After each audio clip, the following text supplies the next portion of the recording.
Welcome to core classes students. आज की video में हम करने जा रहे हैं CHE 04। इसके हमने लास्ट वीडियो में इम्पॉर्टेंट क्वेश्चंस इम्पॉर्टेंट टॉपिक्स बताए थे विद प्रीवियस ईयर क्वेश्चन जो रिपीटेड क्वेश्चन थे और जिसके ज़्यादा चांसेस थे कि ज़्यादा प्रोबेबल क्वेश्चंस हैं वो हमने डिस्कस किए थे। आज की वीडियो में हम डिस्कस करने जा रहे हैं 1 नंबर के क्वेश्चंस जो स्टार्टिंग में पार्ट ए में आते हैं। आपके क्वेश्चन पेपर में पार्ट ए जो है उसमें 1 नंबर के क्वेश्चंस आते हैं। जनरली स्टूडेंट उन क्वेश्चंस को अटेम्प्ट नहीं करते हैं, लेकिन उनके बेसिस पे ही बहुत अच्छे मार्क्स आ जाते हैं, क्योंकि कुछ स्टूडेंट्स हैं जिनको बाकी क्वेश्चंस है वो अटेम्प्ट करने में अगर प्रॉब्लम हो रही है तो ये 1 नंबर के क्वेश्चंस ही आपको पासिंग मार्क्स तो श्योरली दिला ही देते हैं। तो इसका मतलब ये हुआ कि ये सबसे ज्यादा इंपॉर्टेंस इनकी है 1 मार्क क्वेश्चंस की। तो इसीलिए हमने आज आपको क्वेश्चंस बट विद सॉल्यूशंस भी आपको ये वीडियो अपलोड कर रहे हैं, जिसमें क्वेश्चंस तो होंगे ही लेकिन उसके साथ साथ उसके सॉल्यूशंस भी होंगे, ताकि आपका टाइम वेस्ट ना हो। क्वेश्चन यहाँ से देखकर आपको आंसर भी ढूंढने ना पड़े, इतना भी आपको मेहनत करने की जरूरत नहीं पड़ेगी। आपको क्वेश्चन और विद आंसर आपको डायरेक्ट मिलेगा, आपको सिर्फ वीडियो देख के इसे रिवाइज करना है। तो वीडियो स्टार्ट करते हैं क्वेश्चन नंबर फर्स्ट के साथ। What is SI unit of molar mass. अब आप ये याद रखें कि पार्ट ए में ज़्यादातर हमने यही ऑब्जर्व किया है, जो प्रीवियस ईयर क्वेश्चंस हैं उनमें जो पूरे क्वेश्चन पेपर में पार्ट ए है उसका फर्स्ट क्वेश्चन जो है वो SI यूनिट पूछी गई है। पूरे पिछले 5-6 सालों में जो पेपर आए हैं उनमें सर फर्स्ट क्वेश्चन यही है कि किसी ना किसी टर्म की आपको SI यूनिट पूछी गई है। तो ये है चैप्टर नंबर 1। तो चैप्टर नंबर 1 में से आपको क्या आएगा, SI यूनिट पूछी जाएगी। What is SI unit of molar mass. तो मोलर मास का फॉर्मूला क्या होता है, given mass divided by it's molecular mass. तो गिवन मास जो होता है वो किलोग्राम में होता है और जो मॉलिक्यूलर मास होता है वो मोल में होता है, मोल्स में। तो इसका SI यूनिट जो है वो है किलोग्राम पर मोल, बट यूजुअली हम न्यूमेरिकल्स में जो यूज करते हैं वो ग्राम पर मोल होता है। लेकिन SI यूनिट है क्योंकि पूछा है तो आप इसमें आंसर ग्राम पर मोल लिखोगे, कंफ्यूज ना होइएगा। Next question, what is an isochoric process. हमने ये वीडियो अपलोड करी हुई है, वहां पे हमने प्रोसेसेस बताए थे, थर्मोडायनेमिक प्रोसेसेस, जिसमें हमने बताया था आइसोकोरिक प्रोसेस क्या होता है। तो आइसोकोरिक प्रोसेस क्या होता है, आइसोकोरिक, आइसो का मतलब था सेम, कोरिक का मतलब था volume. A thermodynamical process in which the volume of the system remain constant throughout the process is known as isocoric process. Next question is define molality. Molality क्या होता है, ये होता है it is defined as the total moles of the solute divided by solvent. मतलब जो solute है, solute में कितने नंबर ऑफ मोल्स हैं, number of moles in solute divided by total number of moles. Total उस सोल्यूशन में कितने moles हैं, total number of moles of solvent. तो सॉल्वेंट में कितने मोल्स लिए गए थे, सोल्यूट में कितने हैं और सॉल्वेंट में कितने हैं, इन दोनों को डिवाइड करोगे तो आपको मोलैलिटी मिलेगी, जिसे हम स्मॉल m के साथ डिनोट करते हैं। Next is question number 4, Le Chatelier principle. ये क्या है, Le Chatelier principle. It states that when a system experiences a disturbance, किसी भी सिस्टम में चाहे टेम्परेचर में या प्रेशर में या वॉल्यूम में, उसकी कंसंट्रेशन में, किसी एक टर्म में भी डिस्टर्बेंस क्रिएट होती है तो उससे क्या होता है, एक नई इक्विलिब्रियम स्टेट प्रोड्यूस होती है। Question number 5, write a cell reaction occurring in Weston cell. Weston cell important है तो इसकी रिएक्शन आप अच्छे से याद कर लें, समझ लें क्या है। Cadmium amalgam is reacting with mercuric sulfate. Cadmium amalgam is react with mercuric sulfate to form mercury plus उसके साथ साथ कैडमियम आयन और सल्फेट आयन। तो क्या है, इसे मरकरी हमें सेपरेटली मिलता है, वो उस पर चिपक जाता है, जो रॉड्स होती हैं उनमें चिपक जाता है तो इलेक्ट्रोड्स पे, और उसके बाद जो ये सोल्यूशन में क्या बचता है, कैडमियम आयन्स और सल्फेट आयन बच जाते हैं। सिक्स्थ क्वेश्चन, ग्रोथर्स ट्रैपर लॉ क्या होता है। This law states that only that light which is absorb by the system can bring photochemical change. Photochemical change करने के लिए, रिएक्शन में फोटोकेमिकल चेंज करने के लिए वही लाइट पार्टिसिपेट करती है, वही लाइट रिस्पॉन्सिबल होती है जो उस सिस्टम के द्वारा एब्जॉर्ब की जाती है। अगर 100% लाइट उस पर फॉल कर रही है लेकिन सिस्टम ने सिर्फ 70% लाइट को एब्जॉर्ब किया है, तो वही 70% वाली लाइट ही फोटोकेमिकल चेंज लेके आएगी, बाकी 30% नहीं लेके आएगी। 7th question, SI unit of work. तो वर्क का SI यूनिट क्या है, चाहे वर्क हो चाहे एनर्जी हो, आपको यूनिट लिखनी है joule. which is denoted by capital J. Eighth question, state first law of thermodynamics in any one way. Thermodynamics का हमने जो वीडियोस अपलोड की थी उसमें हमने थर्मोडाइनमिक्स चैप्टर किया था, जिसमें हमने फर्स्ट लॉ के दो लॉ याद करे थे। तो फर्स्ट लॉ में दो तरीके से उसके लॉ बना सकते हैं, लेकिन क्वेश्चन में सिर्फ वन वे पूछा है, तो उन दोनों में से कोई एक आप बता सकते हो। तो मैंने एक कौन सा बताया, energy can neither created not destroyed but it can transform from one form into another. यही मैंने क्यों ली, क्योंकि आपने ये पहली क्लासेज में, लोअर क्लासेज में भी पढ़ी हुई है, तो आपको इसमें दिक्कत नहीं आएगी।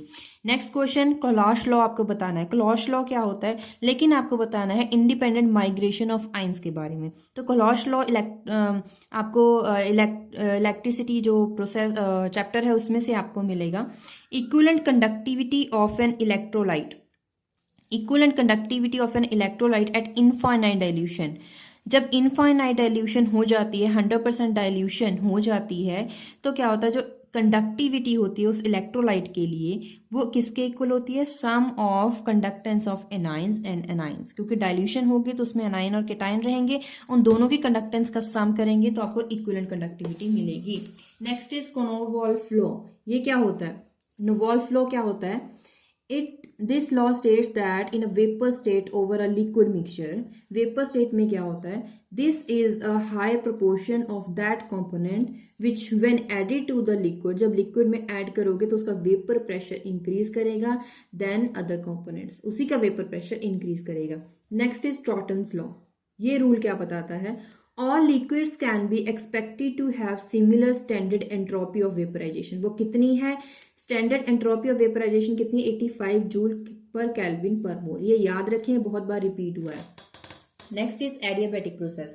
अब एडियाबैटिक प्रोसेसेस कौन कौन से, आइसोकोरिक एडियाबैटिक हो गया, या आइसोथर्मल हो गया। तो मैंने आपको बताया था ये आइसोबारिक प्रोसेस हो गया। तो ये मैंने आपको वीडियो में जब लेक्चर अपलोड किया था उस वीडियो में मैंने अच्छे से आपको रिवाइज करवाया है। अगर आपको इसमें कोई प्रॉब्लम है, इसे डिटेल में पढ़ना है, तो आप वीडियो देख सकते हैं। A process in which no heat transfer, अगर सराउंडिंग और सिस्टम के बीच में हीट ट्रांसफर नहीं होगा तो उस प्रोसेस को बोलते हैं एडियाबैटिक प्रोसेस। एंट्रोपी क्या होती है, what is meant by entropy. Entropy का मतलब होता है डिसऑर्डरनेस या फिर रैंडमनेस। जितना ज्यादा डिसऑर्डर होगा, डिसऑर्डरनेस होगा, जितना ज्यादा रैंडमनेस होगा, उतनी ज्यादा उसकी एंट्रोपी होगी। Degree of randomness, degree of disorder is known as entropy. ये बात आप याद रखें। Next is chemiluminescence. क्या होता है, ये क्या होती है, it is the emission of light usually in visible or near IR region, infrared region, as a result in which the chemical reaction returning to its ground state. Give phase rule equation। ये बहुत important है क्योंकि ये बहुत बार repeat भी हुआ है।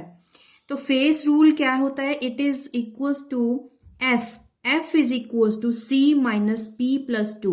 अब एफ सी पी ये क्या चीज है, एफ होता है डिग्री ऑफ फ्रीडम, सी होता है नंबर ऑफ कॉम्पोनेंट्स, पी होता है फेसेस। फेस रूल इक्वेशन आप याद रखें, बहुत ही इजी है। What are units of second order rate constant. Second order rate constant अभी मैं तो आपको सजेस्ट करूंगी कि ये 0 ऑर्डर, फर्स्ट ऑर्डर और सेकंड ऑर्डर, तीनों में से तीनों का वैसे आप रेट कांस्टेंट की जो यूनिट है वो याद रखें, लेकिन सबसे ज्यादा जो रिपीट होती है वो सेकंड ऑर्डर है। लीटर पर मोल पर सेकेंड, तो इसकी यूनिट क्या है, लीटर पर मोल पर second. Next is state Boyle's law. This law states that pressure of a given mass of an ideal gas, it is inversely proportional to the volume at a constant temperature. ये क्या है कि pressure अगर P है, pressure of a gas is inversely proportional to the volume of an ideal gas but at constant temperature. इस case में temperature जो होता है वो constant रहता है। Next is isothermal process. Iso का मतलब क्या होता है, same, thermal का मतलब होता है टेम्परेचर। तो ऐसा प्रोसेस जिसमें temperature of the system remain constant throughout the system is known as isothermal process. 19th question, Raoult's law. ये क्या होता है, this law states that the vapour pressure of an ideal solution, vapour pressure is equals to mole fraction. जो ideal solution है अगर उसका vapour pressure check करना होगा तो it is proportional to the mole fraction of that solvent present in that idol solution. Question number 20, state Ostwald dilution law. Dissociation constant of an weak electrolyte with degree of dissociation, जिसे हम alpha के साथ denote करते हैं, and the concentration of weak electrolyte. अब weak electrolyte के लिए जो के वैल्यू होगी इट इज इक्वल्स टू, अब dissociation constant is equals to C, that is concentration into alpha square. Alpha क्या होता है? Degree of dissociation. तो इसमें से अगर degree of dissociation find out करना होगा तो कैसे करोगे? Alpha is equals to K by C root. Next question is what is SI unit of energy? That is joule. मैंने बोला था चाहे वर्क हो या एनर्जी हो इसका यूनिट सेम है। 22 डिफाइन अ लैटिस, इसके लिए भी हमने जो लेक्चर वीडियो अपलोड की थी वहां भी मैंने बोला था कि इंपॉर्टेंट है। अ lattice is an ordered array of point which describing the arrangement of particle. किसी भी क्रिस्टल में अरेंजमेंट कैसी है पार्टिकल्स की, उसका ऑर्डर्ड, वो लाइन में अगर यूनिफॉर्म अरेंजमेंट में अगर लगे हुए हैं, सिचुएटेड है, तो उसे बोलेंगे कि ये लैटिस बना है। Question number 23, will a solution of sodium acetate in water acidic, basic और न्यूट्रल? अब सोडियम एसीटेट एक सॉल्ट है जिसे अगर वाटर के साथ रिएक्ट करवाएंगे तो आपको क्या मिलेगा? बेसिक सोल्यूशन मिलेगा। 24, state Stark Einstein law of for photochemical equivalence. इसे ये क्वेश्चन दो तरीके से आ सकता है, फोटोकेमिकल इक्विवेलेंस का सेकंड लॉ या फिर स्टार्क आइंस्टाइन लॉ, दोनों तरह से ये क्वेश्चन आ सकता है।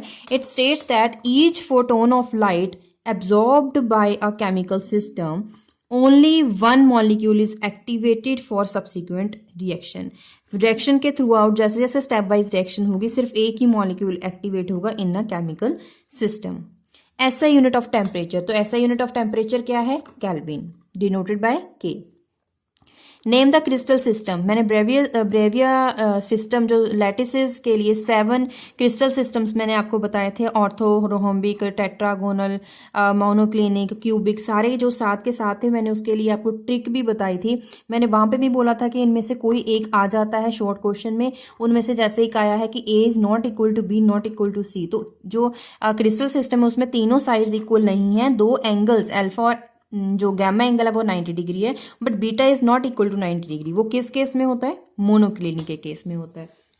27th question, identify type of thermodynamic system. हमने जो लास्ट से पिछली वीडियो हमने अपलोड की थी उसमें मैंने ये समझाया था, ये क्वेश्चन भी था, ये ज्यादा वैसे टर्मिनल क्वेश्चन है जो इंपॉर्टेंट है। वो क्या है? Sealed flavoured milk, flavoured milk है वो, सील्ड बॉटल है उसकी, तो ऐसा कौन सा सिस्टम हुआ?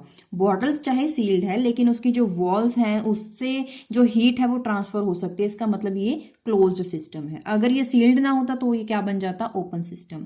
Ice in a closed thermos flask, जहां पे थर्मस फ्लास्क मैंने आपको वहां पे भी बताया था, जहां पे थर्मस फ्लास्क की बात आती है वो आइसोलेटेड सिस्टम हो जाता है।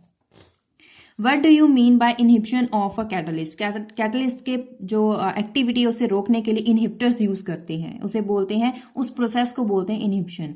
ये क्या होता है? The process of adding inhibitor to reduce the effectiveness या फिर activity of a catalyst in a catalysed reaction is known as inhibition. ऐसा यूनिट ऑफ डेंसिटी, डेंसिटी का फॉर्मूला क्या होता है? Rho is equals to mass पर unit volume. Mass का क्या होता है? किलोग्राम, वॉल्यूम का मीटर क्यूब, तो इसकी यूनिट क्या हो जाती है? किलोग्राम पर metre cube. What are semiconductors? ऐसे सॉलिड सब्सटेंसेस जो अपने थ्रू हीट या इलेक्ट्रिसिटी को पास होने देते हैं but in intermediate between insulators and conductors is known as semiconductors. Enthalpy of vaporisation क्या होता है? वेपराइज करने के लिए कितनी इंथैल्पी चाहिए, कितनी एनर्जी चाहिए? Amount of energy required to add into liquid substance, कितनी एनर्जी उस लिक्विड में लगाई जाए ताकि उसे गैशियस फॉर्म में कन्वर्ट किया जा सके, is known as enthalpy of vaporisation which is denoted by delta H vapour. State Bragg's law, Bragg's law भी इंपॉर्टेंट है, कई बार आया है, रिपीट हुआ है।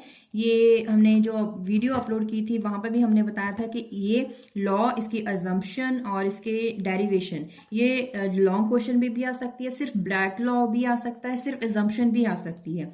If the path difference between two rays and integral multiple of wavelength of an X rays then the two rays will be in phase, और जो deflection pattern होगा वो ब्राइट होगा, मतलब कि पाथ डिफरेंस होगा integral multiple of the wavelength, मतलब n lambda. 33, if a gas expands against the vacuum, then work done on it क्या होगा, जब गैस एक्सपैंड होती है अगेंस्ट द वैक्यूम, तो इसका मतलब ये होगा गैस ने तो कोई काम ही नहीं किया, गैस के द्वारा कोई काम नहीं हुआ, इसका मतलब कोई वर्क डन नहीं है। No work done as gas does not need to overcome its pressure to expand.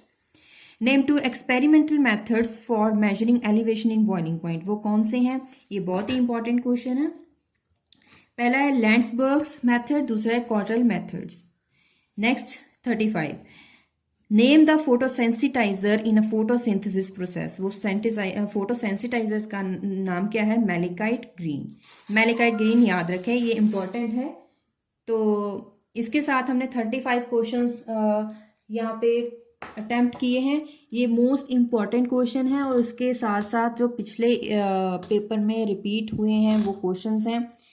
अगर आपको ये वीडियो हेल्पफुल है तो प्लीज़ इसे लाइक करें और चैनल को सब्सक्राइब करें, ज़्यादा से ज़्यादा शेयर करें ताकि बाकी स्टूडेंट्स भी इस वीडियो का फ़ायदा उठा सके और उनका टाइम सेव हो सके। तो अगर ये मोस्टली वो क्वेश्चंस हैं, 1 नंबर के क्वेश्चंस हैं जो ज़्यादातर पार्ट ए में आते हैं आपके पेपर में। ये जो लॉन्ग क्वेश्चंस है उसका पार्ट भी हो सकता है और जो शॉर्ट क्वेश्चंस हैं वो भी हो सकते हैं, तो इसीलिए इंपॉर्टेंट क्वेश्चन बन जाते हैं। तो ये विद सॉल्यूशंस हैं, क्योंकि क्वेश्चंस जब हमने लास्ट वीडियो में अपलोड किए थे तो आपका क्वेरी था कि इसके सॉल्यूशंस भी साथ में दें, तो आज हमने इसके सॉल्यूशंस भी दिए हैं। क्योंकि ये शॉर्ट क्वेश्चंस हैं इसलिए हमने इसे जल्द से जल्द आपके लिए वीडियो अपलोड किए, क्योंकि हमारा मोटिव है कि हम एक दिन में ज़्यादा से ज़्यादा वीडियोस अपलोड कर सके ताकि आपके पेपर भी नज़दीक हैं और आपका टाइम सेव हो सके। तो देखते रहिए हमारा channel core classes. Thank you.